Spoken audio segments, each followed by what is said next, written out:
ಮಾನ್ಯ ಉಪಮುಖ್ಯಮಂತ್ರಿಗಳಾದ ಡಿ.ಕೆ. ಶಿವಕುಮಾರ್ ಸಾಹೇಬ್ರೆ, ಎಐಸಿಸಿಯ ಪ್ರಧಾನ ಕಾರ್ಯದರ್ಶಿಗಳು, ನಮ್ಮ ನಿಮ್ಮೆಲ್ಲರ ನಾಯಕರು, ಆಸೀನರಾಗಿರುವಂತಹ ಚಿಕ್ಕಬಳ್ಳಾಪುರ ಜಿಲ್ಲೆಯ ಉಸ್ತುವಾರಿ ಸಚಿವ ನನ್ನ ಸಹೋದರ ಡಾಕ್ಟರ್ ಸುಧಾಕರ್ ರವರೇ, ಬೆಂಗಳೂರು ಗ್ರಾಮಾಂತರ ಜಿಲ್ಲಾ ಸಚಿವರು, ನಮ್ಮೆಲ್ಲರ ನಾಯಕರು ಆದ ಕೆ.ಎಚ್. ಮುನಿಯಪ್ಪ ಸಾಹೇಬ್ರೆ, ಹಾಗೂ ವೇದಿಕೆ ಮೇಲೆ ಆಸೀನರಾಗಿರುವಂತಹ ಎಲ್ಲ, ವಿಶೇಷವಾಗಿ ವೇದಿಕೆ ಮುಂಭಾಗದಲ್ಲಿ ಆಸೀನರಾಗಿರುವಂತಹ ಚಿಕ್ಕಬಳ್ಳಾಪುರ, ಕೋಲಾರ ಹಾಗೂ ಬೆಂಗಳೂರು ಗ್ರಾಮಾಂತರ ಜಿಲ್ಲೆಯ ಎಲ್ಲ ನನ್ನ ಪ್ರೀತಿಯ ಸಹೋದರ ಸಹೋದರಿಯರೇ, ಇವತ್ತು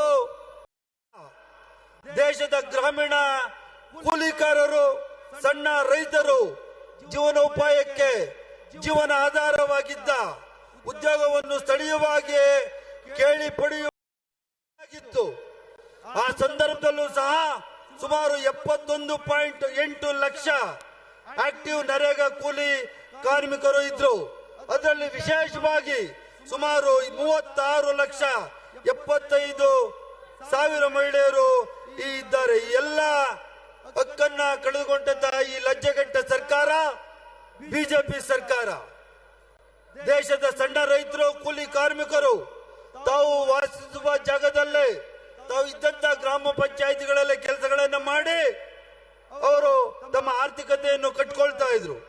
ಆದ್ರೆ ಅವನ್ನೆಲ್ಲ ಇವತ್ತು ಮೋದಿ ಸರ್ಕಾರ ಬುಡಮೇಲು ಮಾಡಿ ಇವತ್ತು ಕಾರ್ಪೊರೇಟ್ ಕೃಷಿ ಕಂಪನಿಗಳಿಗೆ ಬೆಂಬಲ ಕೊಡ್ಲಿಕ್ಕೆ ಈ ಒಂದು ಹೊಸ ಕಾನೂನನ್ನ ತಗೊಂಡ್ಬಂದಿದ್ದಾರೆ. ಇವತ್ತು ಈ ಅನೇಕ ನಮ್ಮ ಕಾಂಗ್ರೆಸ್ ಸರ್ಕಾರ ಪಾರ್ಲಿಮೆಂಟ್ ಅಲ್ಲಿ ಮಾಡಿದಂತಹ ಅನೇಕ ಯೋಜನೆಗಳನ್ನ ಟೀಕಿಸಿ ಜನರಿಗೆ ಅನ್ಯಾಯವನ್ನ ಎಸಗಿದ್ದಾರೆ.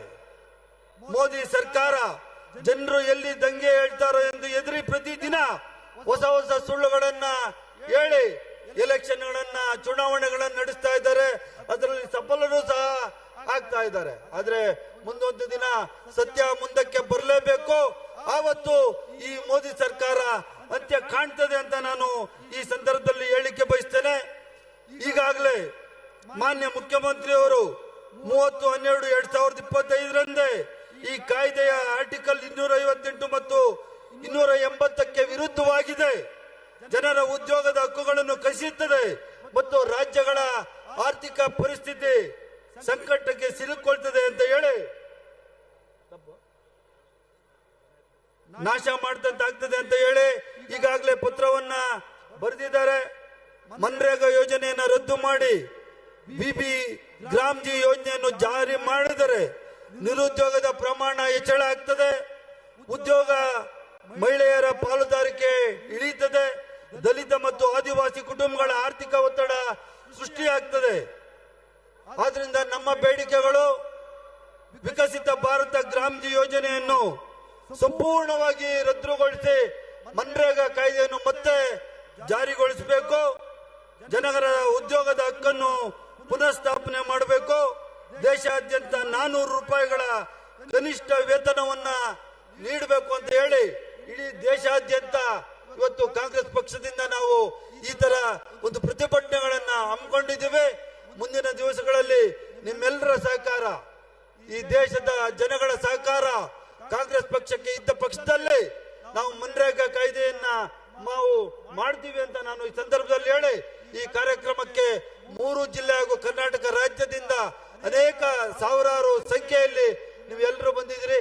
ನಿಮ್ಗೆಲ್ರಿಗೂ ನಾನು ಈ ಕಾರ್ಯಕ್ರಮಕ್ಕೆ ಸ್ವಾಗತಿಸಿ ನನ್ನ ಮಾತುಗಳು ಮುಗಿಸ್ತೀನಿ. ಜೈ ಹಿಂದ್, ಜೈ ಕಾಂಗ್ರೆಸ್ ಪಾರ್ಟಿ.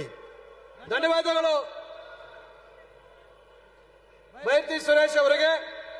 ಬಂಧುಗಳೇ, ತಾವೆಲ್ಲರೂ ಈ ಒಂದು ಐತಿಹಾಸಿಕ ಕಾರ್ಯಕ್ರಮಕ್ಕೆ ತಾವೆಲ್ಲರೂ ಬಂದು ಕಾರ್ಯಕ್ರಮ